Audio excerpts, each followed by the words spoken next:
It's 2020 and I have no idea what I'm doing except for running and working out because no one's hiring me. There's still a pandemic happening.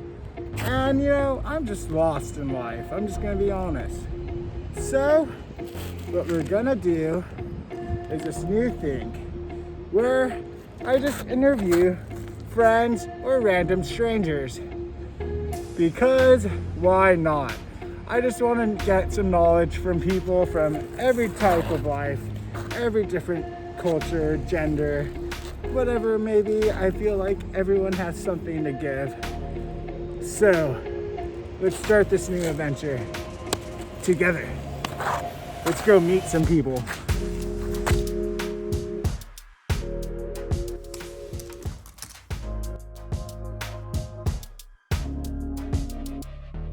This is Levi, my first person I'm doing in this people project. And I don't know, I got to know him after college and, we kind of knew each other in high school. Yeah. But not really. But we got close in college, even though you went to SEIC and I went to SC. So that was kind of weird. Yeah, it was funny interaction. But we were kind of in the same stage in life where we didn't know what we wanted to do after college. Absolutely. And it was a big wave of like, oh, we want to do that. Oh, we don't want to do that. Oh, we're unemployed. Oh, now we have jobs. But now you have a job that you like, a career that you like, which I still don't, but whatever. And I want people to get to know you. So my first question is just, who are you, Levi? Like, what's your demographic? Just tell me. So, I have a full Colombian father. One of his parents came from Colombia. Met my grandparents. Met my grandma over in New York. They, built up their life, moved across the country over to California. Had my dad, all that stuff. My dad ended up meeting my mom, Caucasian woman. So you grew up in the South Bay, like beaches of LA, yeah, basically? Absolutely, yeah. Okay. Torrance, California. Do you have any hobbies? Oh, absolutely. Being close to the beach, surfing, just any outdoor activities, plus with technology growing up, there's a lot of room for improvements in terms of like just seeing how advanced technology has become. And I've become a lot more fascinated in that. So would you say technology is your passion, or like what's your passion? What's your calling in life? If you don't have to have one, but no.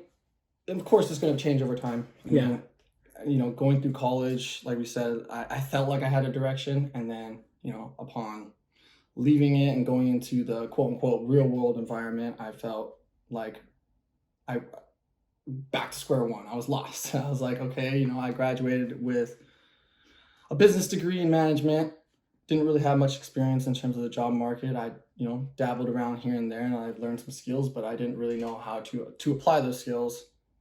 So then, my passions kind of came about just through trying different things. I've always been kind of all over the place in terms of what I like in life. And then I try to, expand it. And then I just tend to hop to the next thing. It's just, What's your current passion then?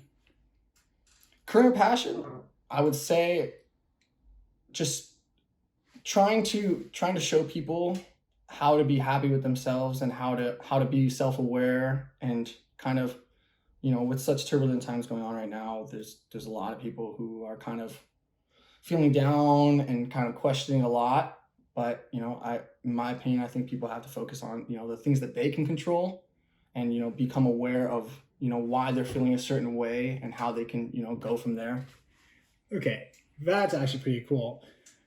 But for some reason, or maybe it's not your current passion, but I want to touch on your Goodwill experience on like you going to Goodwill and doing your side business. Oh, okay. Is that like a passion, or like tell me more about that? Okay, so, got out of college, dabbled with a lot of jobs that didn't require a degree by any means. So, they're kind of like bottom scale jobs.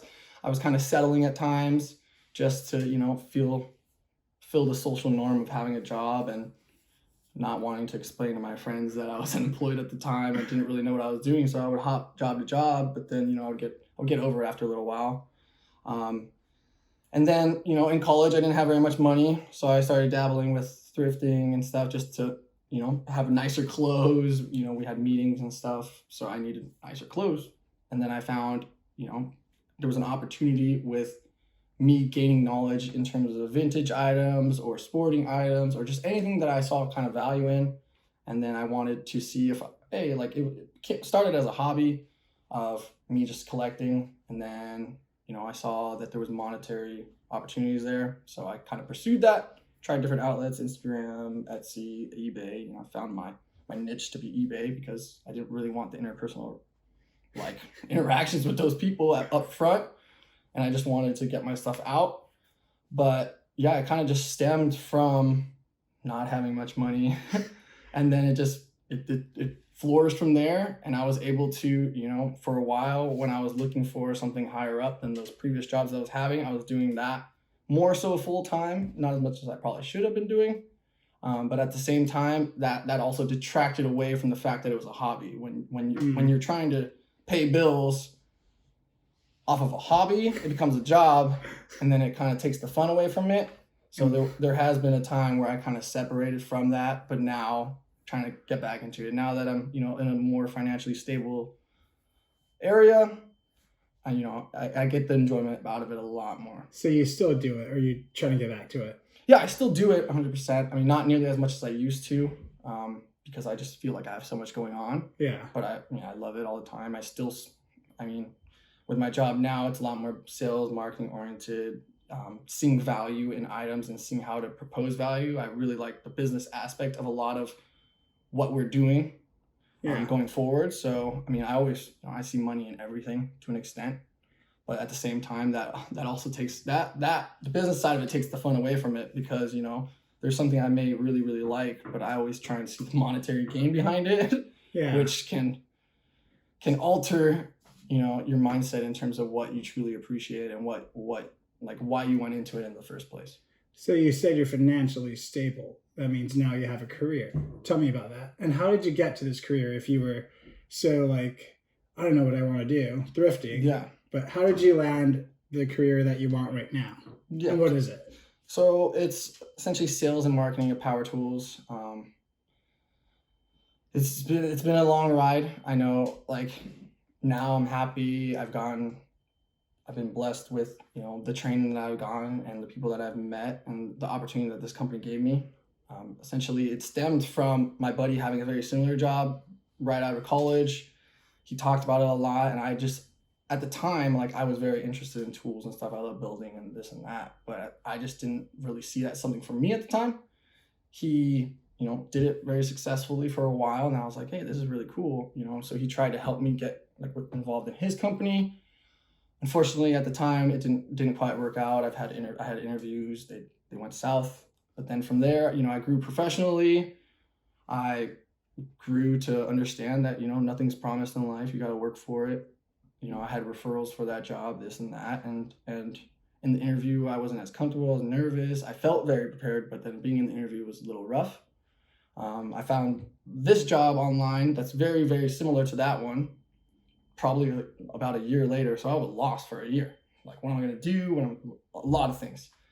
Found it, did a little mini interest application, kind of like those quick LinkedIn ones. It wasn't even a LinkedIn one though.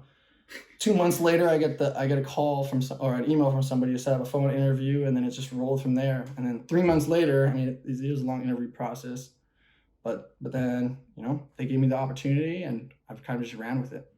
And now, where do you want to go from there? Where do you see yourself in 5 or 10 years? So I don't have a specific in terms of 5 to 10 years. My end goal since going to college, hence why I became a business major, stems from my older brother being involved in businesses and things like that, was I wanted to own my own business.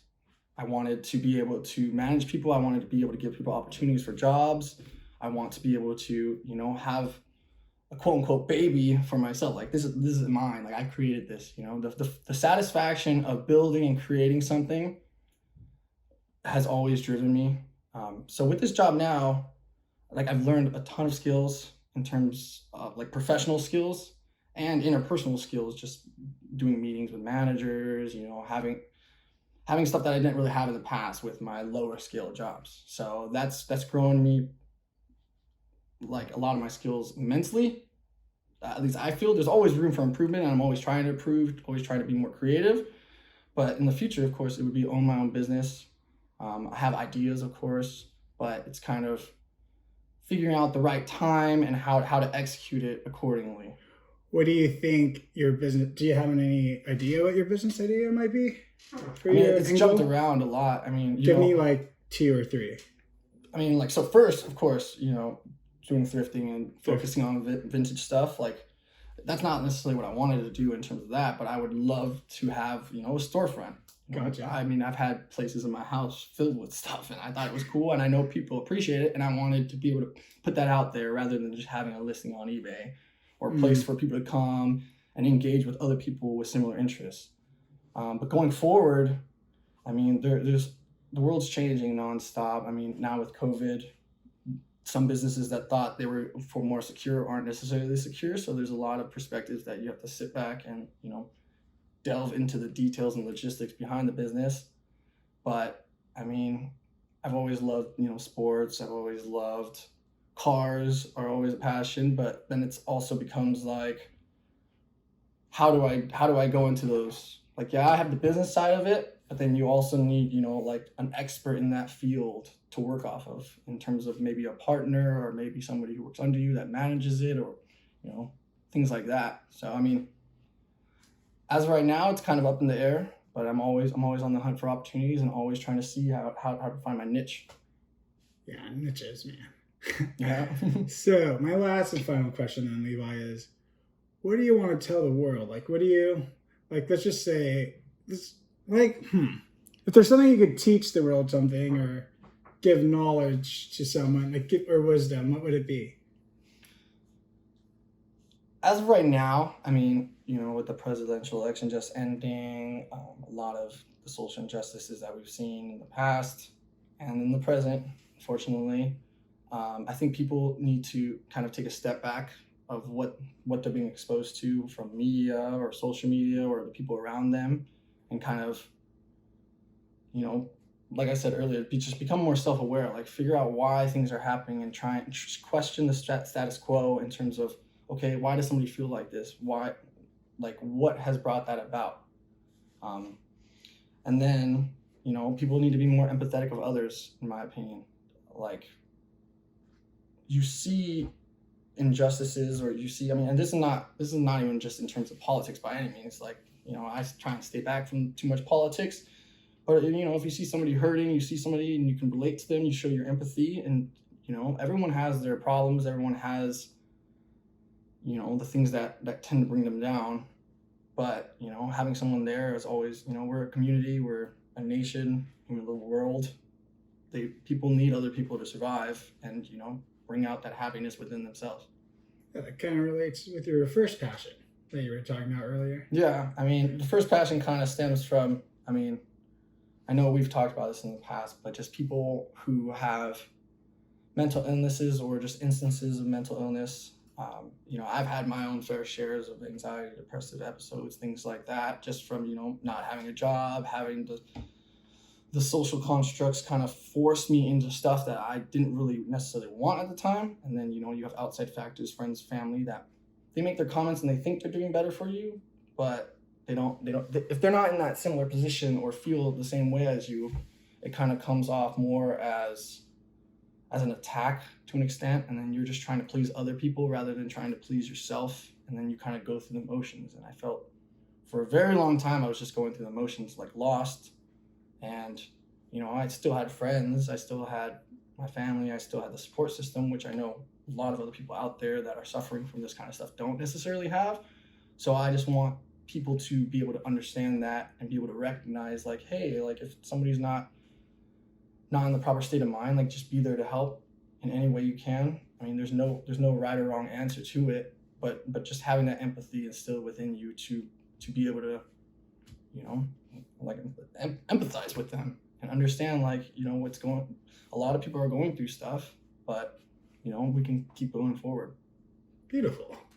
Well, thank you, Levi, for being my first person on the People Project. I appreciate it. A guy that I didn't know in high school at all. And now he's one of my best friends. And we got to know each other in college, where we didn't even go to the same college.